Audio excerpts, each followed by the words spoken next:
Well, good morning and welcome to Down to Earth, the webinar that looks at emerging satellite applications and how they're being used to improve people's lives on Earth. I'm Graham Turnock, Secretary General of EURASEA, an association of space agencies focused on trying to achieve just that translation to a satellite application-rich world in Europe.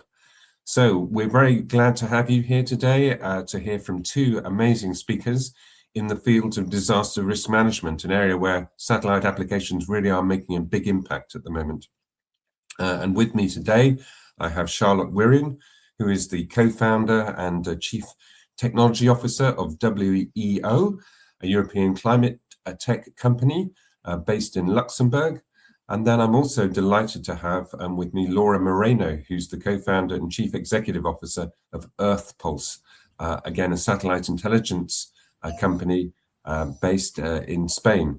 And we were very fortunate to have both of these two wonderful people involved in seminars that EURASEA organized with EUSPA to promote the European Space Programme and what that can do to help satellite applications in the field of disaster risk management. So the format of our webinar, as with previous webinars, will be to have a short sort of 10 to 15 minute interview with each of our guests. And then there's an opportunity for you, the viewers, to put your questions to them. We'll hope to then have a sort of 10 to 15 minute Q&A session where they answer your questions. And then we'll wrap up in hopefully around 45 minutes in total. If we don't get to everybody's questions, then we'll find a way of replying to you after the webinar. So that's all by way of my introduction. But of course, you've really come here today to hear our speakers. So I'd like to, first of all, invite Charlotte to enter the interview room. So Charlotte, you're the co-founder, as I mentioned, and Chief Technology Officer of WEO. Your background is in environmental engineering and remote sensing, and you've been very much focused on using AI and satellite data for climate resilience. And in this instance, we're going to talk a bit about disaster risk management. You've got a particular focus on really using satellite data to take action and also applying it in areas where there might be sort of, at the moment, limited data to make decisions with a focus on continents such as Africa and Asia, but also Europe. And really your ambition, as I understand it, is to help grow WEO into a trusted climate analytics provider. So could you say a little bit about really the challenges that you're looking to help solve with your work at WEO? Over to you, Charlotte. Yeah, hello everyone, and thank you, Graham, for this nice introduction. And yeah, indeed, so as you already said, what we try and do is to basically make the information that is hidden in the satellite accessible for everyone here on the Earth, and not just for the ones that can afford the more expensive data sets.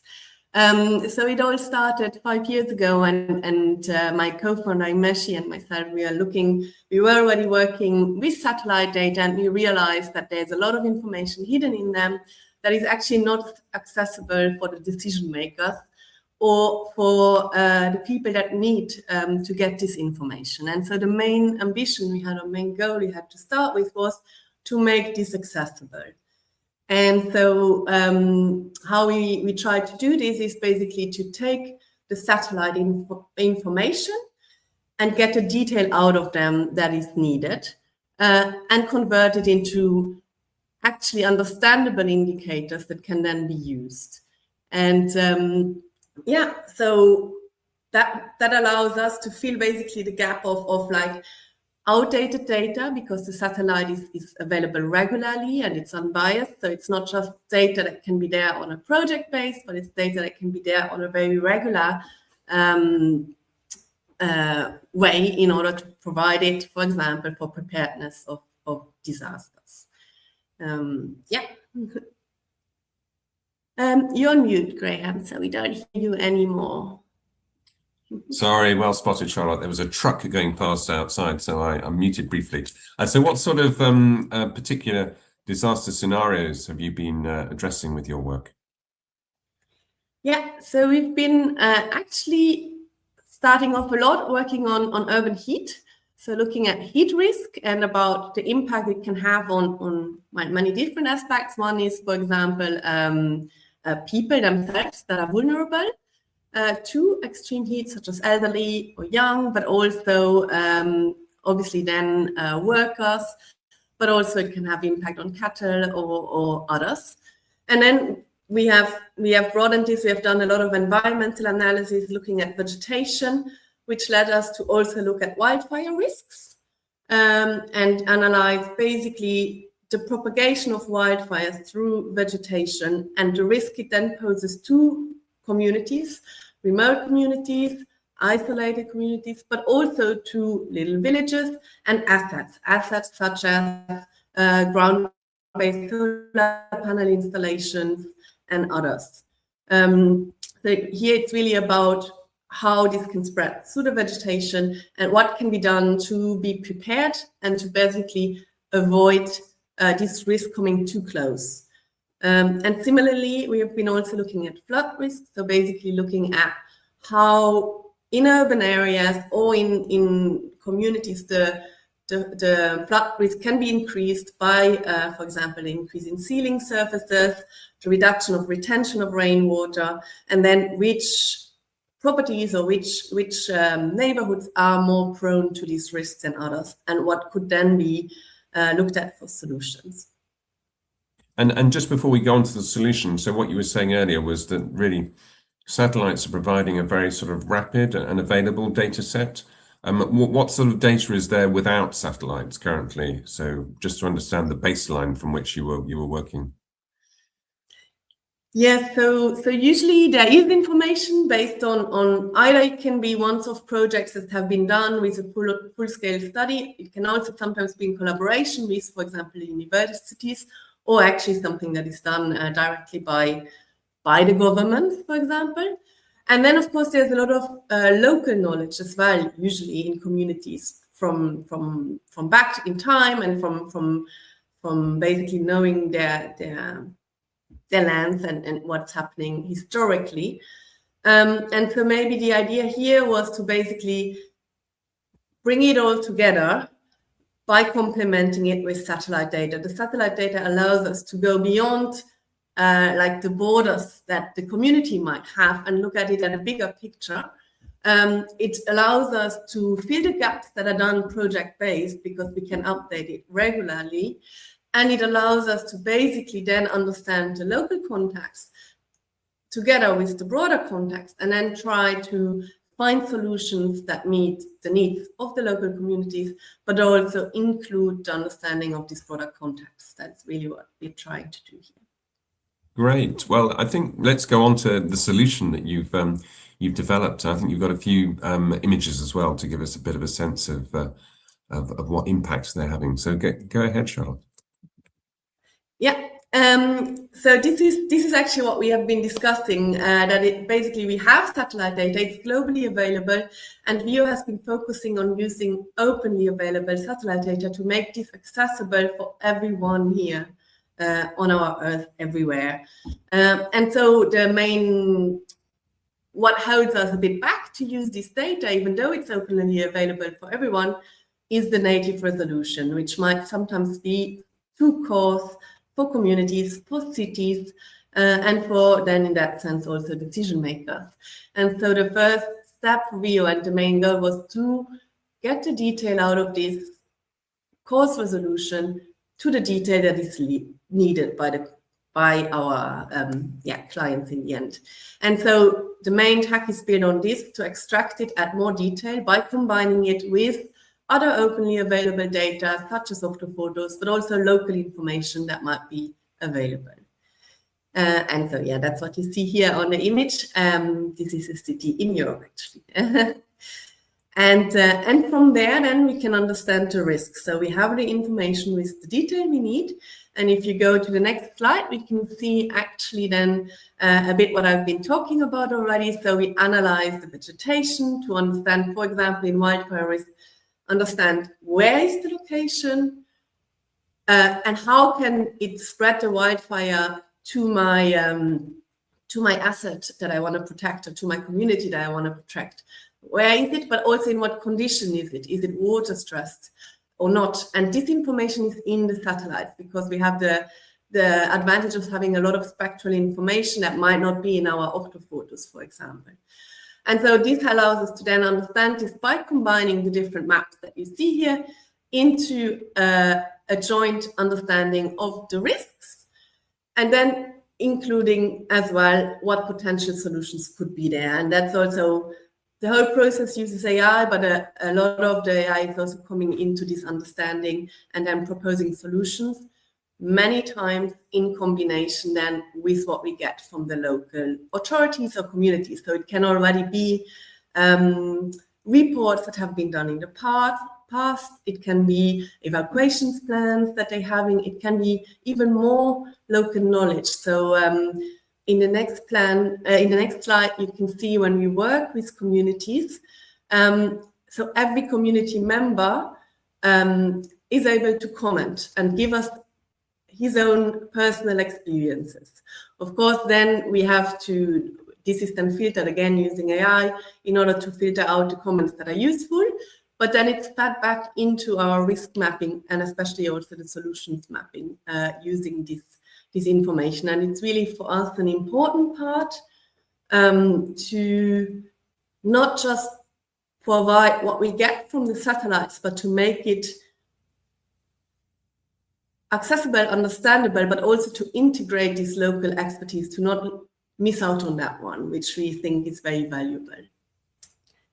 So do you want to explain this slide in particular, Charlotte? I think you were talking about understanding where roads might be affected by floods when you presented this at the event that I was at.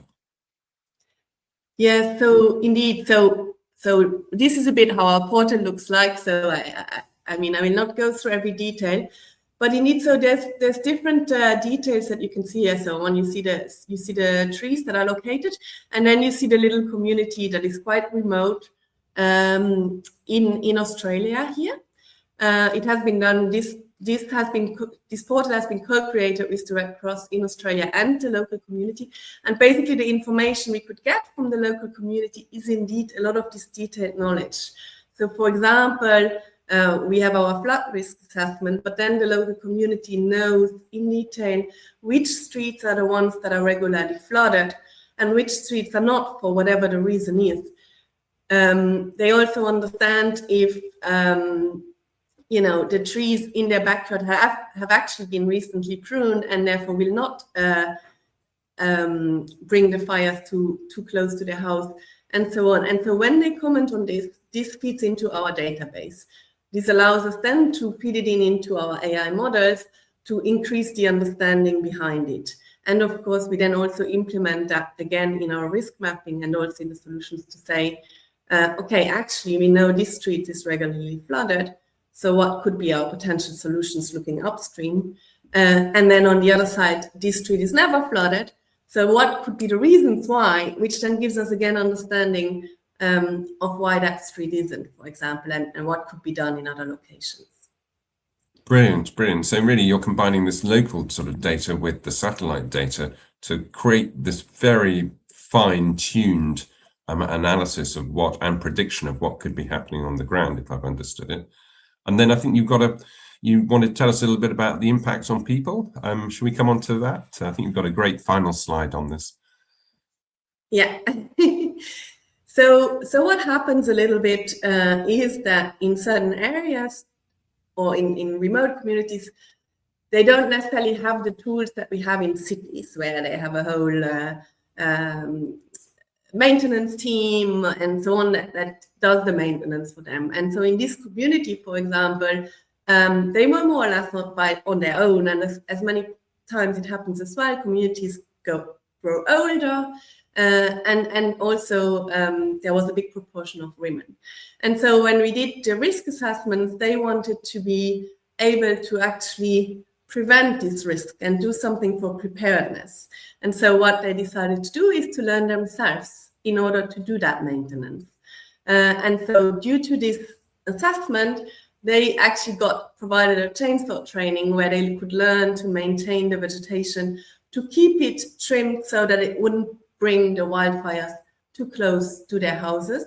And also, for example, we identified that evacuation zones were they were just taking flooding into account. So they put them into locations where we realized there's a big heat risk for them to be there. So sometimes if there's these summer floods and there's a lot of heat as well accumulated there, it's not the right location to put these evacuation zones.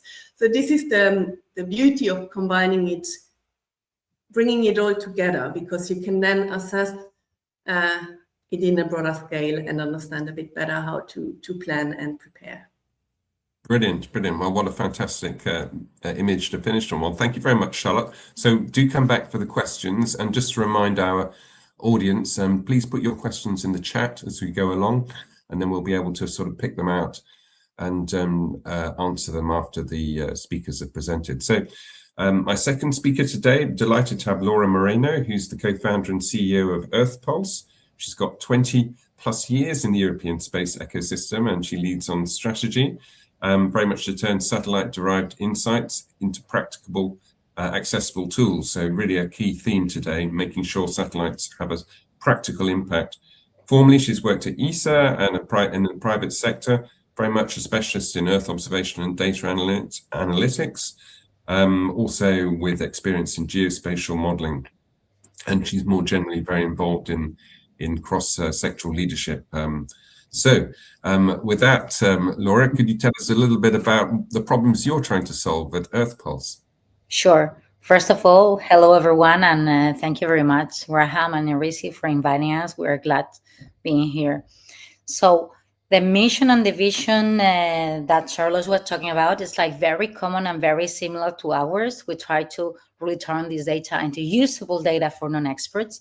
But if I go directly into the risk challenge, what we're trying to solve here, it's going from reactive to proactive. Okay, so what happens here? I think that we are, as a society, not really aware on how systematically this climate change is going to hit us every single time. And it's like we thought that every time it's like it's going to be the last one, it's the worst one, and it's going to keep repeating. So authorities lack of the knowledge to extract the value of this data. And so that's also why we try to get this data for non-experts, this information for non-experts. And also there's a lot of fragmentation. The cost of not knowing, of really not knowing what it's going to happen and how can we adapt to it, it's very high, and it's still not really measured. Okay, so that's the main challenge. So what we are trying to do, as said, it's moving from this reactive to proactive in different scales, as I'll say later on. Thanks, Lorena. Sorry, just struggling to get the mute button off. So fantastic. So moving from the reactive to the proactive, I think that was a very nice point to finish on. So could you tell us a little bit about the sort of problems that you're addressing then? You know, the specific examples of DRM that you're working on at EarthPulse. Yeah, we're working really in different risk factors like fire, or hazards. Like fire or flooding or landslides, maybe also droughts. Okay, we selected those because we're the ones hitting more heavily and have more consequences to economics and society. Okay, so I like to make something like clear. We take risk as a combination of three different factors. One is the hazard probability, one is the exposure, so what's in the area, okay, that it's going to be hit, and also the vulnerability, so how quick you are going to be able to stand up again, okay? And so the combination of those three factors is what we call risk in this sense. And also, we have to think in two different scales, or we are working in two different scales.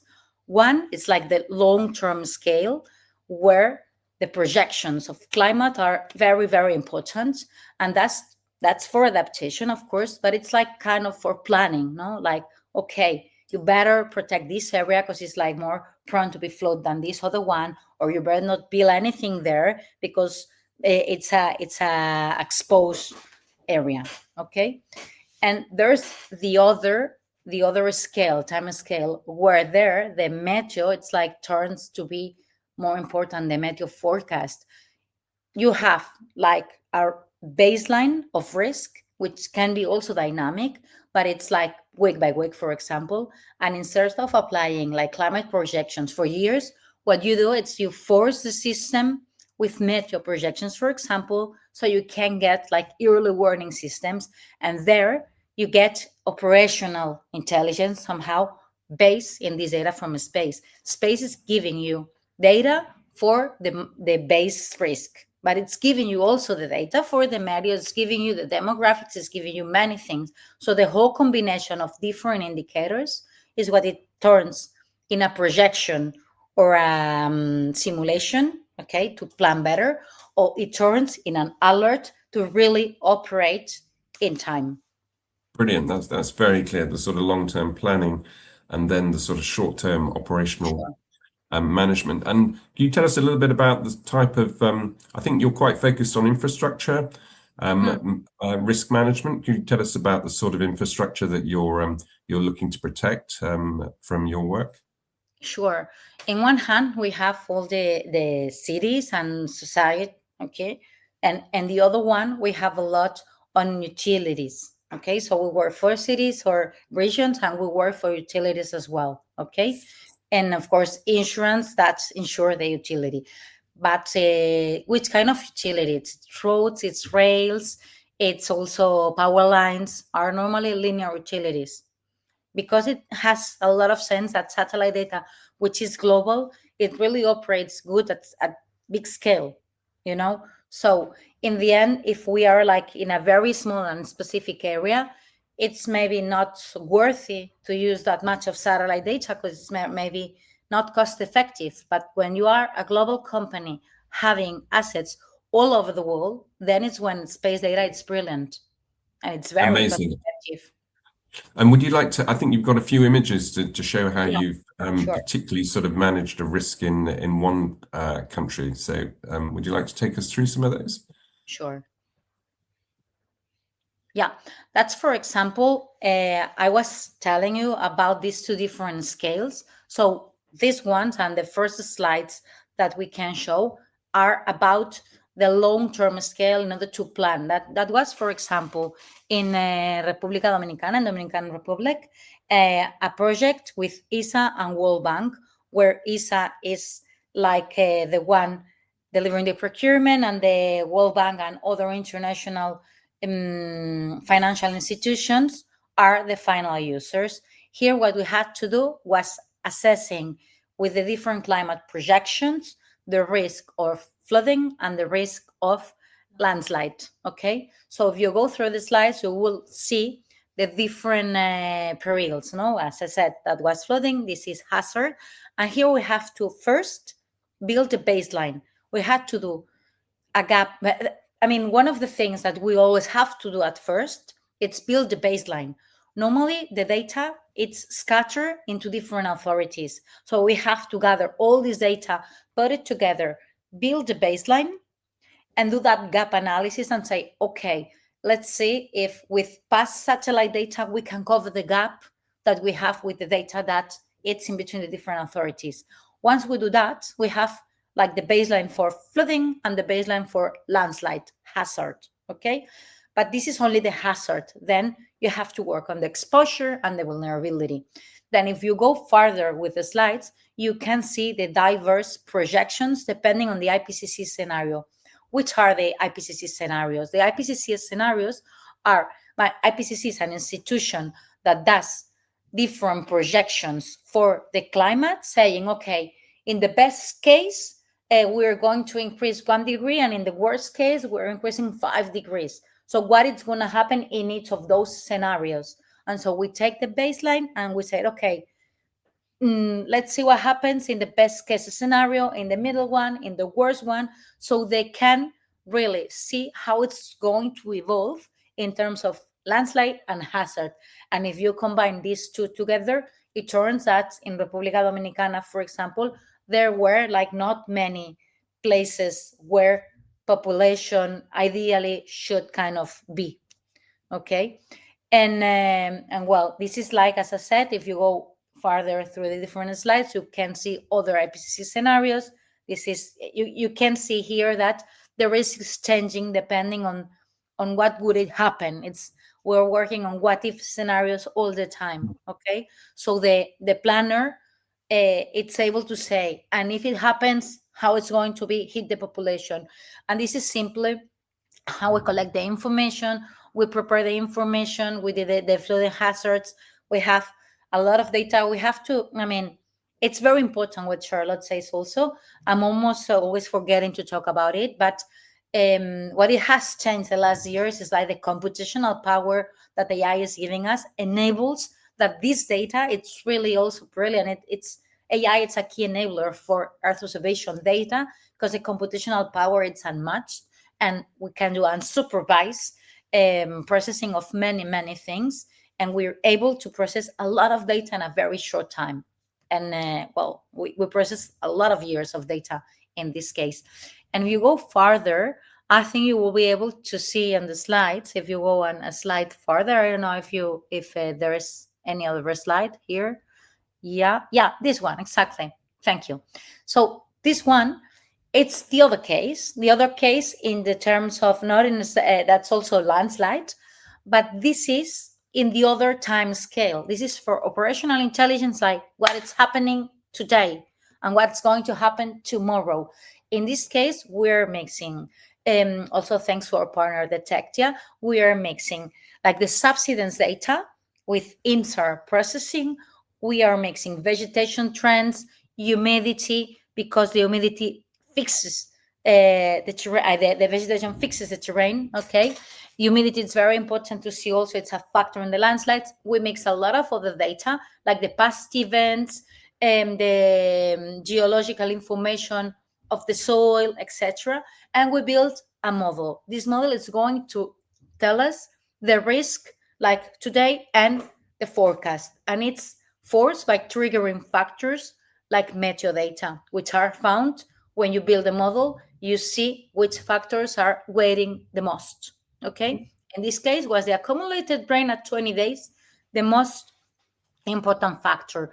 And so we were able to say, and we were able, again, there's a chat to ask like what is happening today or tomorrow, and where do we have the most important place to go, where's the higher risk. Okay, so it tells operators what to do today and how to prepare for tomorrow. So that's a very different time scale from the one that we have seen before.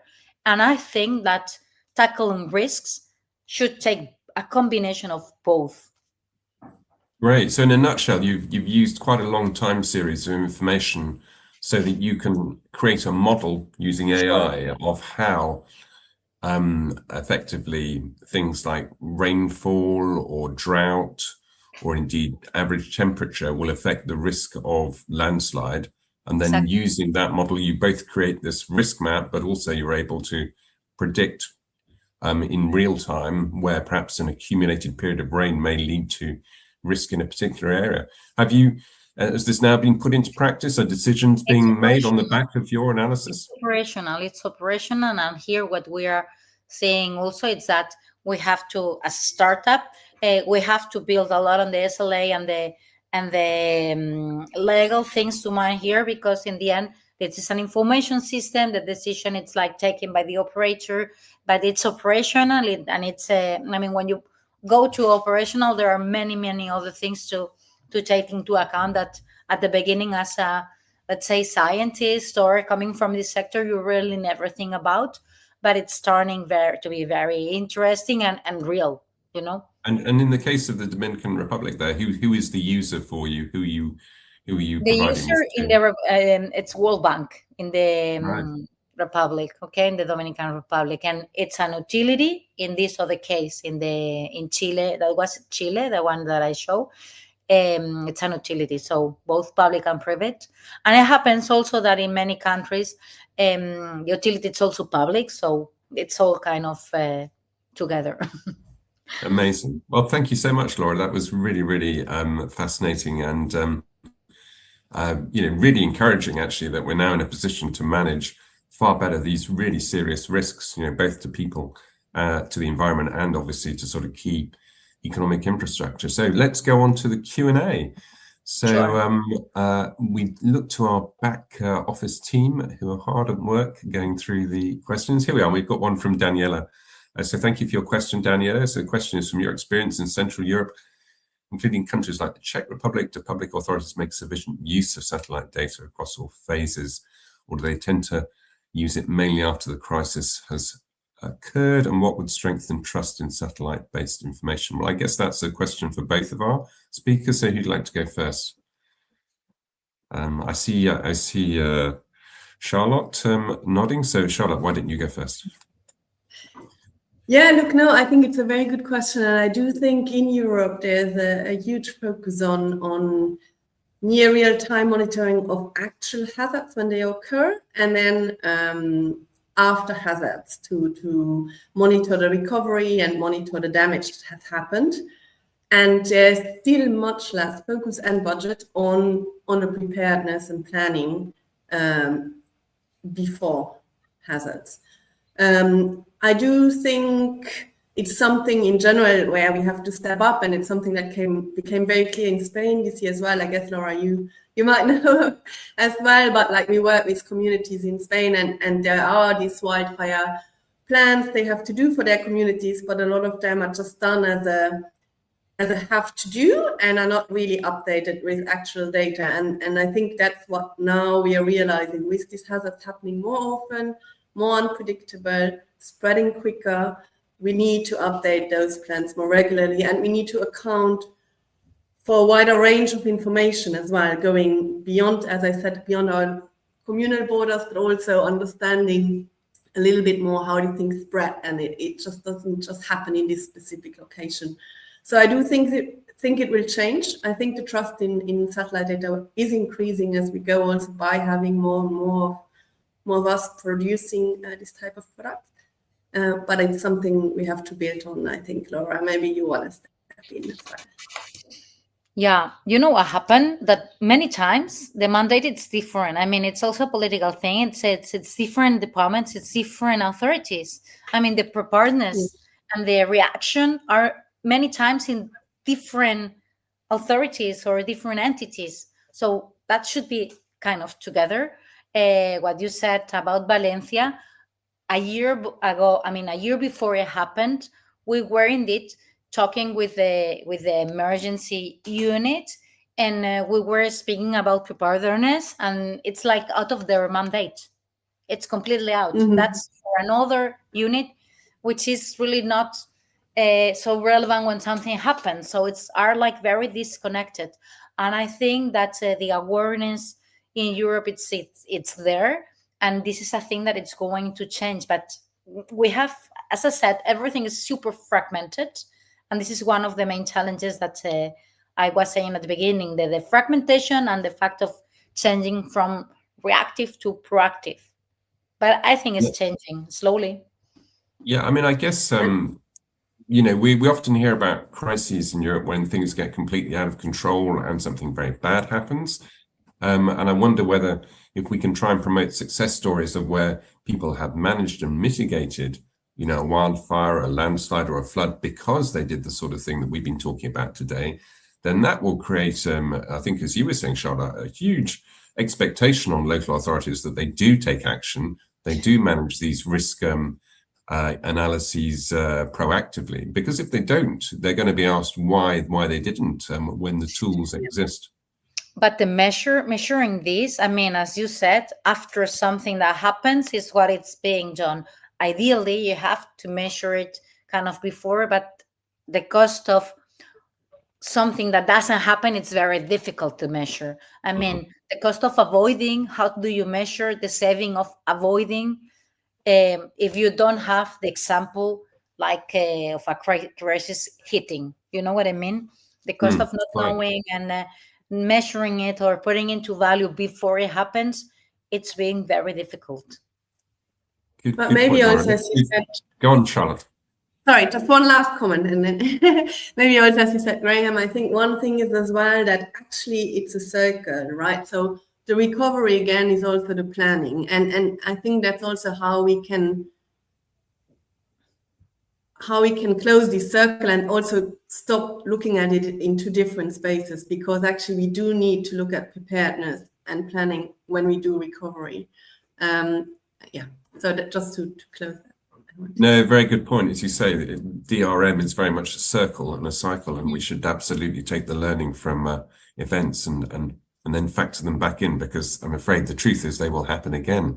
So we've got some more questions. Perhaps the team could select one.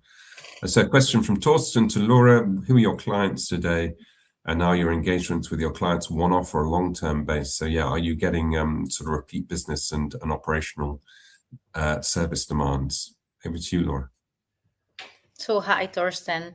Thanks for the question. Our clients are mainly utilities, insurance, and supply chain markets. That's in the private. And then in the public are public administrations, normally like cities, or like the institutionals like the World Bank or the Asian Development Bank. Okay, so those are the clients. Then they normally try for something like 6 months or a year, depending on how complex. And once they understand and they bring it into their workflow, their normal workflow, they turn into operational, and the engagement are yearly normally. Thank you, Laura. Can we have the next question from the team? I can see there are questions in the comments. Fantastic. So one from Alban, good morning. And another question to Laura. Okay, you're getting solicited here, Laura. Does a country need a strong technical capability to benefit from your work, or can this work even with limited local resource? And how quickly could we perhaps do what you've done in Dominican Republic in another Caribbean country? Alban, that's a very, very good question, because here the whole point is, it's like just the two things that you have asked. First, there is no technical expertise that it's needed to extract this information, this knowledge from the data. The technical expertise is in our side. We deliver the knowledge and the information and the tools for the non-expert to be able to use this data. That's why we say we make usable this data, because it's very useful, but usable, okay? And so the second thing that we really are focusing it's the replicability. Once you do, or you have your solution, you as a World Bank, or for example, as an institution, or as a utility, as a client, you shall be able to take and replicate the solution all over, okay? So we have these global models that we train locally, but once we are, if you have the data, you can retrain the model, but if you don't have it, you will get like maybe less accurate, but still you get the information, but you can like operate it globally. So that's the thing: replication, no knowledge, and also, let's say, integration, as well as a third thing that we really think are like the game changers to be adopted. Okay, thanks, Laura. Well, that question was put to you, but maybe Charlotte, you've got a view on that as well. So I'll ask Charlotte to have you. Yeah, look, I think it's similar. So in a way, our solution is scalable for everywhere, and we can implement it everywhere. The local part is also something, obviously, that is then subject to the local inputs that we get, and what is the community like? What access do they have? Like, what tools are they using? So there we tailor it. But the models themselves are the models that do the risk analysis and also the solutions, and all of those. They are trained and they are scalable globally. But the setup per community or per client, in a way, because when we work with asset managers, it's slightly different what we do than when we work with remote communities, or also when we work with cities, it's different. So this local setup is then done for each one, let's say. Yeah, that's very clear. I mean, ultimately, this has to be used by somebody, and it has to be tailored to their capabilities and focus. So very good thoughts. I can see there's one more question from James. I'll just read it out. James is leading the Geospatial Research Forum, and he's asking, what's the potential to work, leverage the approaches here, I think in Uganda. So, are you looking at, maybe we can broaden this question, are you looking at Africa as an area of application of the sort of tools you're developing? Who'd like to go first? Laura? Yeah, it's fine. Absolutely, yes, James. We are also using a lot of geospatial data. Many of the data that we use are like or local data or open data from maps or many things. We do have integrations with QGIS and ArcGIS and many other geo softwares, for example. And also, as we provide solutions for many verticals, when I show the landslide, I also mentioned that the Tectia team, we federate solution from third part and we put it like together in the model. Okay. So we collaborate very much. We have integrations like in the input and in the output. So for sure, there is a lot of cooperation and things that maybe used to accelerate the impact of your work into the real world. Sure. Thank you, Laura. And any thoughts, Charlotte, on the question around biodiversity risks? So moving away from sort of things that people just naturally think about, there are other disasters that are happening perhaps slightly on a, not on a day-to-day, but on a month-to-month and year-to-year basis. Yeah, indeed. Look, so we are working on that in a way. Of course, biodiversity is a very broad term and there's a lot that comes into that. But what we look at it in that case, and it can be done in Uganda as well as it is done in other places, is to look at, for example, the vegetation and how this vegetation is connected to create corridors for if we talk about fauna, for example, as well as looking at vegetation types, looking at are we having full-grown forests, are we having forest farms, are we having like this type of analysis can be done using the space data for Uganda, for example, and we do these analyses as well, which we put more into environmental mapping, but it is part of risk and disaster management as well. Super. Well, look, I think we've covered all the questions and we're about at time now. So I'd just like to thank our speakers again. Really fantastic presentations. Really interesting to see where you're going with your very innovative companies and the amazing impacts you're starting to have. Both, I think, really what's coming across clearly is the power of satellite data that's out there, huge amount of it, becoming more and more available in terms of revisit rate. We didn't really talk about that, but also resolution, and then AI as a tool to pull that in. And another thing that we hear a lot about DRM is that actually the power of satellite data increases over the longer the time series that you have it for. Sure. And now we're starting to see that we've got this time series for sort of up to 20 years globally, but also now the European Copernicus system is giving us time series of about 10 years. So the power of satellite data will only grow, I think, and the potential for what you're doing will only get greater, and it's clearly critical that it does. So thank you to the two of you. Thank you to our backroom team who've done a fantastic job in the hidden away. That's Betty and Frank. And also thank you to all of you that joined us today. It's been a really, really engaging webinar with lots of great questions.